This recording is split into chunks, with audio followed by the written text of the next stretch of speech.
Kita harus tahu orang lain selain NU yang ada di Indonesia. Front Pembela Islam, FPI, yang kadang-kadang menggunakan NU jalan lurus. Ya nggak apa-apa, silakan aja pakai nama.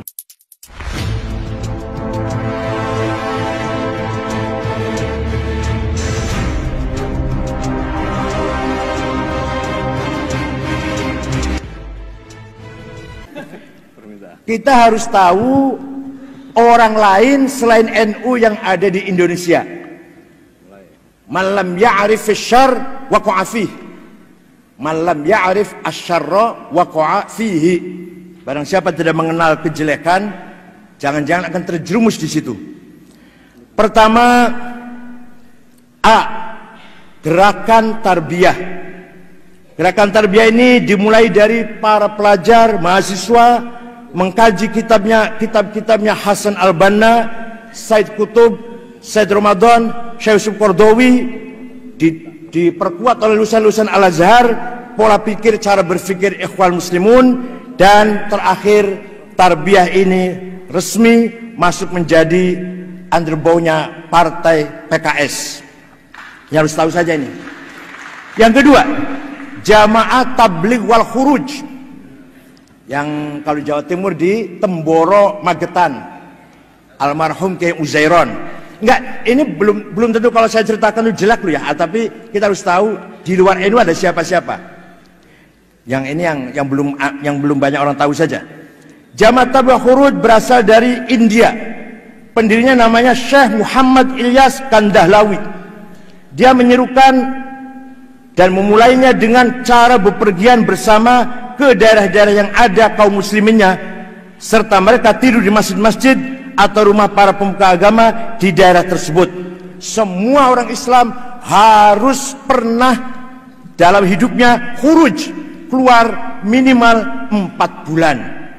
Kalau sudah 4 bulan, mau terus khuruj boleh, mau tidak juga boleh. Itu wajib khuruj itu minimal 4 bulan. Yang dibaca kitab Fadhailul A'mal. C. Hidayatullah. Hidayatullah didirikan atau dimulai oleh seorang yang namanya Abdullah Said, mantan dari anggota DITII. Abdullah Said mendirikan Hidayatullah di Balikpapan, Kalimantan Timur, dan di Jakarta juga didirikan dengan ketuanya Abdurrahman. Sejak tahun 70-an, Hidayatullah berkembang dan sekarang sudah ada 140 cabang, dan mereka mendeklarasikan sebagai ormas Islam di tahun 2000. Ini agak keras sedikit. D. Grup Mujahidin. Grup Mujahidin adalah istilah yang dipakai oleh kelompok alumni Afghanistan. Jadi ketika Pak Presiden Habibie jadi presiden, memberikan ampunan kepada pelarian-pelarian politik, silahkan pulang, bebas, tidak ada sanksi hukum. Udah ini mereka itu aidina ilal bilad, pulang semua ke tanah air kita ini, dan menjadikan penyakit yang luar biasa, terjadi bom Bali dan bom di mana-mana. Mereka adalah kharijin Afghanistan. Alhamdulillah, bukan keluar dari boyo, alhamdulillah. Nah, yang terkenal adalah ketika berkumpul di Jogja, resmi berdiri Majelis Mujahidin, diketuai oleh Gus Abu Bakar Ba'asyir, yang jenggotnya panjang itu. Dan biasanya orang kalau berjenggot tidak cerdas. Orang cerdas nggak berjenggot. Ki Ma'ruf Amin nggak berjenggot, Gus Dur, Pak Nur Khalis Majid nggak berjenggot, Pak Nuh nggak berjenggot. Orang cerdas semuanya.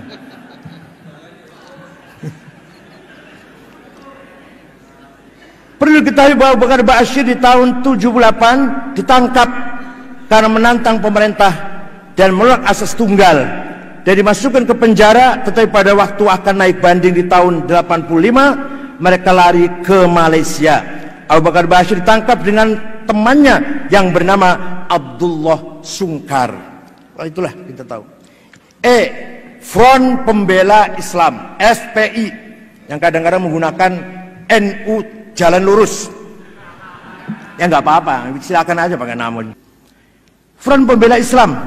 Front Pembela Islam berdiri tahun 97 atau di awal 98. Tidak tahu siapa yang sponsori, tetapi bersamaan dengan adanya PAM Swakarsa yang waktu itu bermarkas di Masjid Istiqlal. Gerakan-gerakan yang akan menggagalkan sidang umum MPR dan DPR. Tetapi ada lagi satu versi lain yang mengatakan bahwa asal mula terbentuknya Front Pembela Islam setelah terjadi kerusuhan di Jalan Gajah Mada di Jakarta, dan juga ada lagi katanya dibentuk oleh beberapa orang dari militer. F. Hizbut Tahrir, HTI. Ini harus tahu juga. Hizbut Tahrir dilahirkan, Hizbut Tahrir adalah bahasa Arab dari Partai Pembebasan atau Kemerdekaan. Hizbut Tahrir didirikan tahun 52 oleh Taqiyuddin An-Nabhani di kota Haifa di Palestina. Taqiyuddin An-Nabhani mendirikan Hizbut Tahrir untuk kemerdekaan Palestina. Waktu itu tidak banyak orang merespon kegiatan tersebut. Juga pada waktu itu kota Haifa masih berada di bawah kerajaan Jordan, sehingga mereka mulai bergerak di dunia Arab, misalnya di Mesir, Lebanon, dan sebagainya. Di Hizbut Tahrir di Mesir, Hizbut Tahrir ditolak, tidak diakui. Begitu pula kita tidak tahu kapan berubahnya Hizbut Tahrir. Kegiatannya berubah menjadi dari pembebasan Palestina menjadi berubah bermaksud mendirikan khilafah. Awal mulanya berdiri targetnya hanya memperjuangkan kemerdekaan Palestina. Sekarang sudah berubah iqamatul khilafah, ingin mendirikan Khalifatul Muslimin, Amirul Mukminin. Entah kapan itu mulai berubah itu. Ada seorang namanya Abdul Qayyum memulai gerakan kekhalifahan tersebut dengan menerbitkan buku-buku tentang ekonomi di zaman khalifah. Ketika zaman Abu Bakar, Umar, Utsman, Ali, Abdul Aziz, ekonomi yang maju, masyarakat sejahtera. Maka Indonesia kalau ingin, atau kita umat Islam kalau ingin sejahtera, harus kembali pada sistem khilafah. Walhasil itulah Hizbut Tahrir. Hizbut Tahrir mendapat surat keterangan terdaftar dari Kementerian Dalam Negeri kita. Dan katanya Kementerian Dalam Negeri mendapat rekomendasi dari Kementerian Agama dalam mengeluarkan surat keterangan terdaftar tersebut. Ini banyak sekali kalau dibaca, singkat-singkat saja. G. Syiah. Jangan dikira saya orang Syiah lu ya. Syiah di Indonesia menurut cerita diawali di kota Bangil, kurang lebih 60 km dari Surabaya, di desa Kenep. Dimulai atau didirikan oleh Said Hussein Abu Bakar Al-Habsyi dan Hadi bin Hadi dan Dr. Suherman, Dr. Masduki Sulaiman. Mereka mendirikan YAPI, Yayasan Penyiaran Islam. Pada mulanya yayasan tersebut betul-betul menyiarkan Islam, tetapi setelah Hadi bin Hadi, Dr. Masduki, Dr. Suherman keluar dari yayasan, maka Said Hussein Abu Bakar Al-Habsyi mengikuti ajaran Syiah. Disinilah mulanya pergerakan Syiah, dan ini pada tahun 50-an. Hussein Abu Bakar Al-Habsyi aslinya dari ormas Islam yang didirikan di tahun 1904 yang namanya Jam'iyah Khairiyah. Sampai hari ini YAPI masih ada di kota Bangil dan membuka sekolah-sekolah di sana, dan mereka itu juga membuka sekolah di Bondowoso, Jawa Timur. Hussein Abu Bakar Bashir pernah duduk di konstituante di Partai Masyumi. Yayasan-yayasan, banyak sekali yayasan Syiah. Walhasil Syiah juga bahaya, hanya belum darurat. Kalau Wahabi sudah darurat, kalau Syiah baru harus diwaspadai. Kalau kuat bahaya. Kalau Wahabi walaupun qalilum minal qalil, very very small group, sangat kecil Wahabi tapi sombong. Iya, ini enggak. Kata saya sudah baca ini, saya bukan Syiah. Terus orang Jogja, Yayasan Fatimah di Batu Ampar, Condet, Yayasan Al-Jawad di Bandung juga, Geger Kalong, IPABI, Ikatan Pemuda Ahlul Bait Indonesia di Bogor, Madinatul Ilmi di Depok, Yayasan Iman di Fatmawati Jakarta, Yayasan Ilmu Al-Muntadhar di Pekalongan, Ahmad Barogbah. Tokoh-tokoh Syiah, tokoh Syiah di Pekalongan, Ahmad Muhammad Barogbah. Dan banyak sekali nih. banyak sekali tokoh-tokohnya. Pokoknya singkat saja, itu ini apa perlu disebarkan? Ya, nanti kopi nanti ya, oke.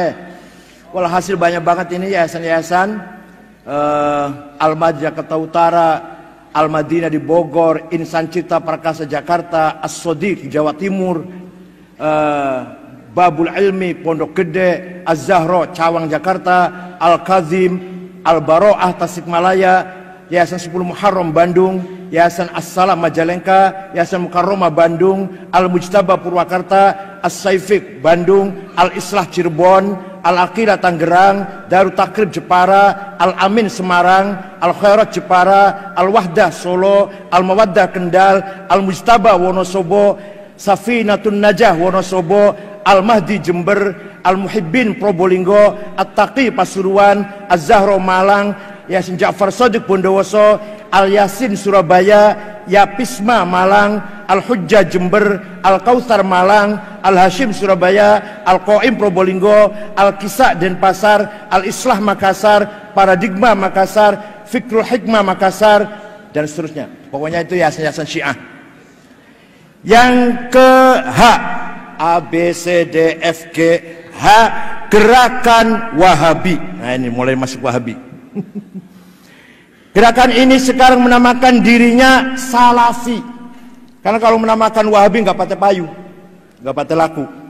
Karena mengikuti Muhammad bin Abdul Wahab At-Tamimi. Nah, At-Tamimi itu yang membunuh Sayyidina Ali juga Abdurrahman bin Muljam At-Tamimi. Imamnya Wahabi Muhammad bin Abdul Wahab At-Tamimi.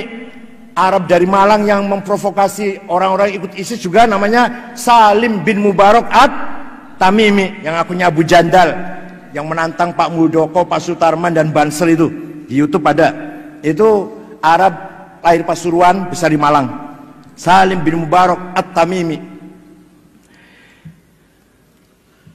Sejak dulu At-Tamimi itu kader-kader Khawarij yang sangat militan. Kenapa pindah nama Salafi? Beda dikit. Ini ide muncul dari Syekh Nasiruddin Al-Albani, orang Albania yang juga warga negara Saudi di Madinah, dan Syekh Muqbil Ad-Dammaj, Syekh Muqbil di Yaman. Dua orang ini punya ide jangan Wahabi, Salafi. Kalau Salafi itu artinya langsung ke Syekhul Islam Ibnu Taimiyah. Tapi kalau Wahabi kan Muhammad bin Abdul Wahab, walaupun tujuannya akhirnya ujungnya sama sih. Tapi kalau Salafi bukan Muhammad bin Abdul Wahab, tapi ke Syekhul Islam Ibnu Taimiyah. Aliran ini sangat keras sejak didirikannya Akademi Bahasa Arab oleh Universitas Ibnu Saud di Riyadh, Saudi Arabia, di Jakarta. Di Jakarta mulai ada lembaga bahasa Arab cabang Muhammad bin Saud, yaitu tahun 80-an. Pimpinannya adalah Abdul Aziz Ammar. Beliau menjadi direktur lembaga bahasa Arab di Jakarta, masih bujangan. Kemudian dapat istri Arab Bogor. Melalui Abdul Aziz Ammar inilah berdirilah beberapa yayasan-yayasan yang menyebarkan ajaran-ajaran Wahabi. Pertama, Yayasan As-Sofwah. Ini kantornya di Lenteng Agung, belakangnya Ciganjur 1 km. Ketuanya namanya Abdurrahman, pernah dipenjara 1,5 tahun terlibat ngebom hotel Atrium zaman Habibie presiden itu. As-Sofwah juga punya hubungan yayasan dengan Yayasan Al-Haramain, juga hubungan dengan Ihya It-Turath di Kuwait, juga hubungan dengan International Islamic Relief Organization dan Rabithah Alam Al-Islami. Yang kedua, Yayasan Al-Huda di Cimanglit, Bogor. Pendirinya namanya Takdir Syamsuddin Ali, lulusan Libya. Ini juga hubungan dengan tadi itu, dengan International Islamic Relief Organization. Kemudian Yayasan As-Sunnah di Cirebon Selatan. Kalau saya Cirebon Utara, ini Cirebon Selatan. Cirebon Selatan, di Desa Kali Tanjung namanya, Kecamatan Cirebon Selatan.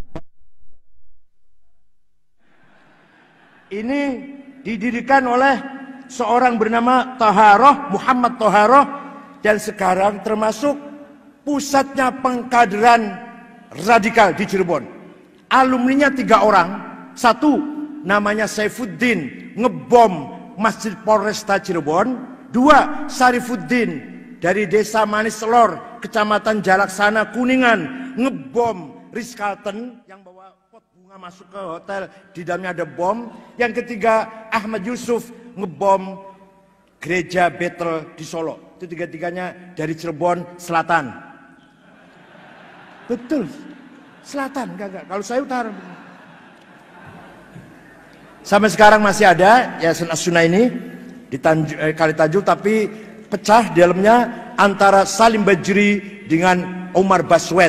Umar Baswed lebih keras lagi daripada Salim Bajri. Saya tahu persis di Cirebon, dananya dari mana? Dari Yusuf Ba'isa dan dari Khalid Bawazir yang memiliki sarung cap mangga. Tapi TV 9 rupanya dapat dari situ juga. Sering iklan sarung cap mangga ya apa? Rupanya dari situ juga. Ya nggak apa-apa lah, itu bisnis. Yayasan Taif Mansurah. Yayasan ini ada di Jawa Timur, memakai alamat di Kota Kediri. Gus Kafabi di Kota Kediri, PO Box 182, nomor telepon 0354394947 di Kota Kediri. Direkturnya namanya Masruhin Sahil, itu di Kota Kediri. Kemudian Yayasan Dakwah Islamiyah, ketuanya namanya Cecep Romi Hidayat di Rangkas Bitung, Banten. Kemudian Yayasan Wihda Islamiyah. Yayasan ini dibangun oleh orang Makassar, asal Makassar, namanya Muhammad Ikhwan, berkantor di Duren Sawit, Jakarta. Yayasan Al-Imam berada di Sukabumi, ketuanya, direkturnya namanya Bukhari Muslim. Yayasan Darun Najwa di Jakarta Timur, di Kebonanas, Jalan Setia. Ini juga berhubungan dengan Yayasan Al-Haramain yang ada di Saudi Arabia. Yayasan El Data, ketuanya namanya Yusuf Harun. Yayasan Markaz Al-Faruq, ketuanya namanya Mamduh Farhan Bukhari, dibantu oleh Amin Rojab Arab Bondowoso. Amin Rojab itu kalau nggak tahu, itu alamatnya di Jalan Danau Toba, Jember. Itu barangkali yayasan-yayasan Wahabi yang harus kita ketahui. Tapi sekarang akhir-akhir ini beberapa yayasan yang saya sebut tadi sudah mulai di internalnya sendiri sudah mulai konflik. Jadi kalau kelompok radikal itu nanti salah satu anggotanya ada yang sedikit aja kendor, langsung pecah. Sejak dulu begitu, Khawarij langsung pecah jadi 20. Karena kalau sedikit aja ada yang beda pendapat, langsung mendirikan organisasi sendiri. Kata Al-Asfariyah, pokoknya bukan Khawarij itu kafir, kufrul akidah. Perempuannya, anak-anaknya boleh jadikan budak. Kata An-Najadat, tidak, kafir kufron nikmah. Anak kecilnya dan perempuannya tidak boleh dijadikan budak, tidak boleh menjadi rampasan perang. Itulah pokoknya kalau kelompok ekstrim pasti mudah pecah. Tapi kalau kelompok moderat, insya Allah semakin solid, insya Allah. Kecuali yang tidak mau solid. Ya, jaringan-jaringan Wahabi ini sangat banyak sekali. Semua data-datanya ada sama saya. Bahkan ada yang memiliki sampai ratusan hektar kebun sawit yang sangat menghasilkan, produktif, membiayai gerakan-gerakan mereka itu. Ini ada yang kebun sawit, ada yang punya kilang sumur-sumur minyak juga, ada yang punya koperasi sangat kuat, dananya dari Kuwait, dari kedutaan Kuwait, dibangun pada Agustus tahun 2001 dengan dana yang sangat luar biasa. Walhasil inilah ghairun nahdiyin. Tambah lagi kalau kata Ki Ma'ruf, apa Ki Ma'ruf? Liberal juga bahaya ya. Liberal juga bahaya. Tapi kalau liberalin, bahayanya tuh di level elit. Orang-orang MWS ini belum merasakan bahayanya liberal. Kalau liberal itu baru di level elit, mengajak orang bebas berpikir tanpa ikatan agama, ikatan nas, Quran, hadis, lepaskan itu namanya berpikir liberal. Kalau masih qala Allah Ta'ala, Kalau masih qala Rasulullah, ya nggak liberal dong.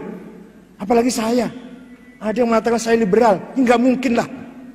Oh, saya ini, ilmu saya ini nggak keluar dari Fathul Mu'in, Fathul Wahab, Ghayatul Wusul, Alfiyah, apalagi Jamul Jawame, nggak keluar dari tarikh, ilmu kalam, nggak keluar di situ. Saya nggak pernah baca bukunya orientalis, saya nggak pernah baca bukunya Godsiher, Harpe Spencer atau Will Durant, nggak pernah saya baca buku. Yang saya baca itu bukunya Kitab Asy'ari, Bakilani, Haromen, Ghazali.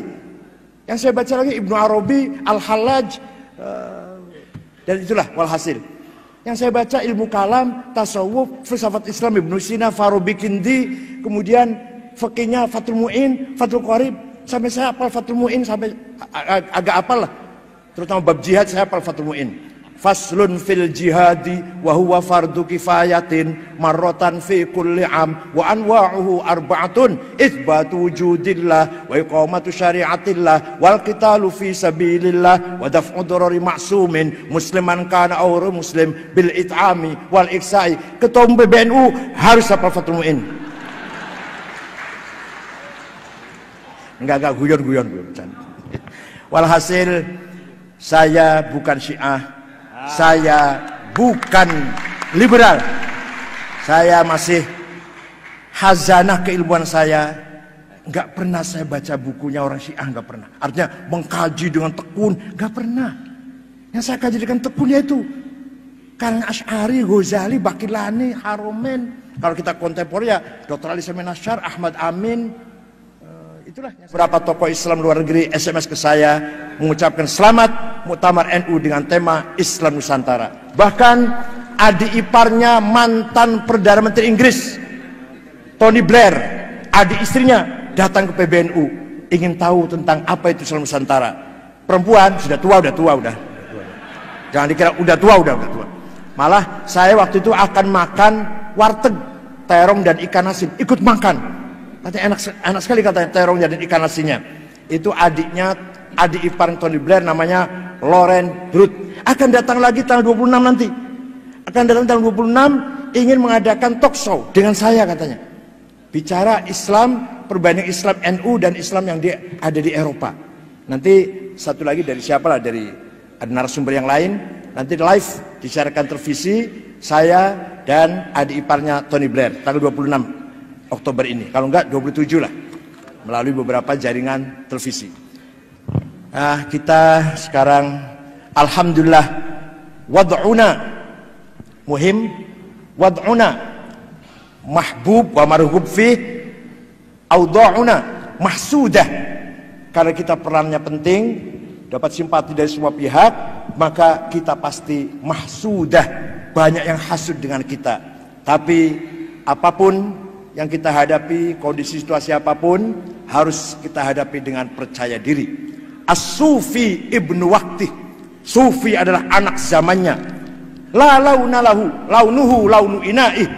Orang Sufi tidak punya warna tertentu, seperti air, kalma'i, la launa lahu, seperti air gak punya warna. Warnanya launuhu launu ina'i. Artinya orang Sufi siap hidup di zaman apa saja, kondisi apa saja. Ini namanya ilmul ahwal. Namanya ilmul ahwal dalam tasawuf, baqo, fana, khauf, roja, talwin, tamkin, ghaibah, hudur, mahu, sahu. Itu kita praktekkan dalam keseharian masyarakat kita. Maka orang Sufi atau kita semua harus memahami kondisi yang ada dan kita mampu hidup di dalam kondisi dan situasi apapun. Syukran wa dumtum fil khairi wal barakati wan najah wallahul muwaffiq ila aqwamit thoriq. Wassalamualaikum warahmatullahi wabarakatuh.